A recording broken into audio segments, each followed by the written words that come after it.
I gotta ask you about Devin Haney, man. Being that he was a potential opponent or might be in the future, he's fighting Jorge Linares this Saturday.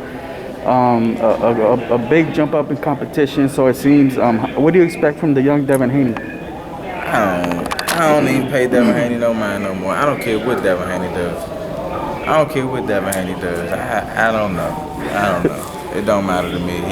They both could lose. It's nothing against Linares. I take that back. Linares, it's nothing against you. You know what I'm saying? But it's not even on my radar.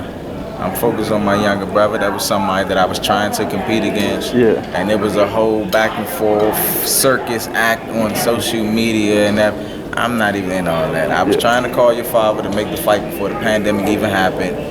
And now it just seems like y'all was just talking to make it seem like you wanted to fight the boogeyman or something, just to get a buzz. I don't know. Yeah. I don't know. Was it Eddie Hearn that DM'd you, or you DM'd Eddie? And is that even proper negotiation? Is that a step forward? About what? About the possible fight, the Devin Haney fight. Nah, Eddie never reached out to me about Devin Haney. He never reached out to you? Eddie never reached out to me about Devin Haney. Yeah. Eddie did attempt to reach out to me right like a couple weeks before, what's the guy? Warrington.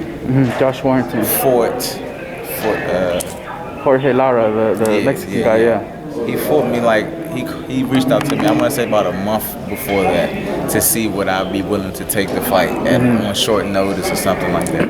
That was the only thing that Eddie reached out to me about. Yeah, that. Regarding that, did he DM you? I think he DM'd you? Yeah, he did DM me. Is that proper negotiation there for a promoter to DM a fighter? Or is that the new way to reach out to fighters now and bypass his team and, some other people around the fighter? Ultimately, realistically, the way it's supposed to be, the fighter's the one that runs the show. But the way that it is nowadays, you got everybody around because they want to take advantage of the fighter and control the fighter. Yeah. At the end of the day, people come to see the fighters, not the team, not all the extracurricular shit. Yeah. So I'm not sure.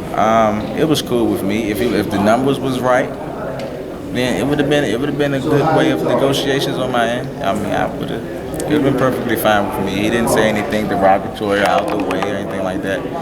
He was always been pretty cool, Eddie. Yeah. From the time that I spoke to him, he always seemed like a cool dude. We just could never come up with the figures. He could never give me the figures. Yeah. And when he offered the fight for him, it was on short notice, and the figures didn't really add up. Yeah. So. Do you think Eddie's good for the sport? Is he doing anything different? Is he resorting back to maybe more professional methods of helping the fighter or whatnot? I don't really indulge with him enough to really know, what he really brings to the table. I know he has a couple good fighters. He would like to have more good fighters. He could have had Mr. Gervonta Jr. Money wasn't right. Yeah. Last thing, what do you tell all your fans out there, man? I've been supporting, waiting for your return, man. It's on high demand, man. Hey, look, as you can see how I'm looking, I stay solid. I'm always solid. I stay fuck something up ready. You know what I'm saying? To the fans that don't know. I'm not sure, man, we'll be doing something. Yeah. Like I say, I'm right here focusing for my little brother, trying to get him, make sure he where he need to be. If he scorched this boy ass, then I'm excited. He's ready.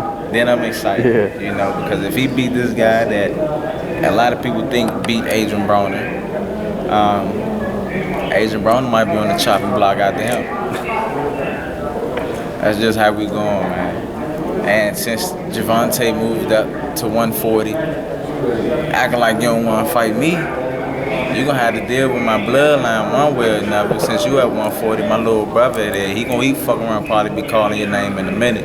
So you're going to be stuck between the rock and the hard place. Pick your poison. You have to pick your poison. You want this work on this end, or you want to deal with Big Brother? And something going to have to shake. Yeah. Cool. Appreciate you, Gary, man.